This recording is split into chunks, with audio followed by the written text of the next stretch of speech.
For quite some time now, I've been telling you that Obama's going about this bipartisanship all the wrong way. You don't do it by asking politely, you do it by kicking their ass. And I use Bush as an example all the time. And Noam Schreiber over at the New Republic wrote about this today. And it's exactly what I've been saying, but he came up with a fact I did not know, which is fantastic. First of all, let's tell you what Bush did. In 2001, as an example, with the massive tax cuts that he was planning, first he started out with the idea of doing $1.2 trillion in tax cuts.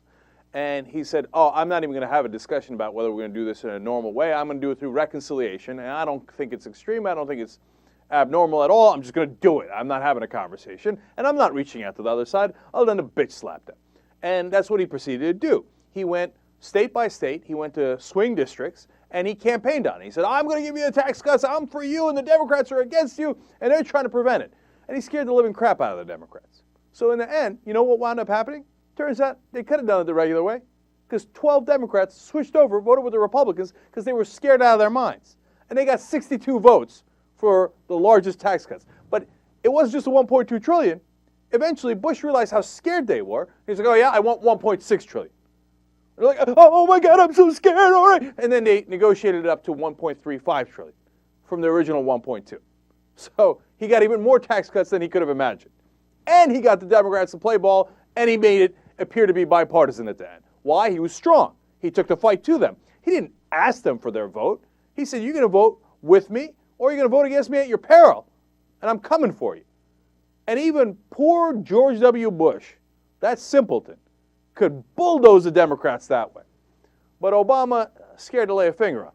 Now, what's the interesting fact I did not know before?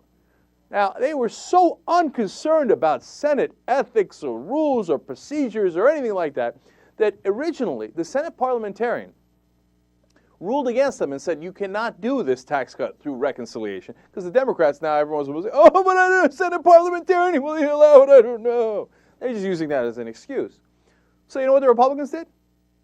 They fired the Senate parliamentarian. Trent Lott came in and said, you're done, son. You ruled against us?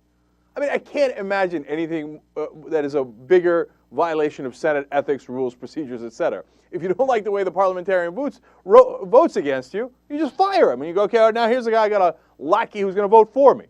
The guy they fired was originally hired by Republicans. It's like, I don't give a damn. I'm going to break whoever's kneecap I need to get this thing passed. The richest Americans have to get richer, and I'm going to get these guys to bow their heads. And they did. I mean, does Obama not know this? I mean, it happened in 2001, and then it happened over and over again later in Bush's terms, and he won many times by using reconciliation. Do you not know that? Or do you not want to do it? Do you know that that's exactly how you would get it done, but you don't want to get it done, and you just want to have excuses. Oh, Senate parliamentarian, oh, procedure, oh, this, oh, that, oh, the Republicans, oh. You got an 18 senator lead, 59 to 40, 18 senator advantage. You know what Bush and Cheney would have done to the Democrats with that kind of advantage? Oh, they'd have ground them up, man. They'd have put them through the meat grinder. All those Democrats were like, oh, okay, we vote for you. Oh, my God, oh, it's so much pain. Look, you got to understand something. It's also partly how you begin the negotiation. Bush said, this thing is going to pass no matter what. I got the 50 votes. They're in lockstep with me. I got Dick Cheney. This is going to pass. And if it passes and you're not on that side, there's going to be a political cost involved, okay?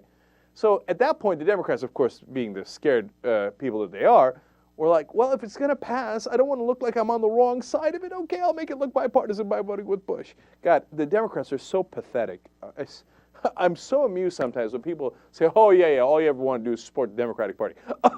Okay, come on. You kidding? Have you ever watched the show? Democratic Party.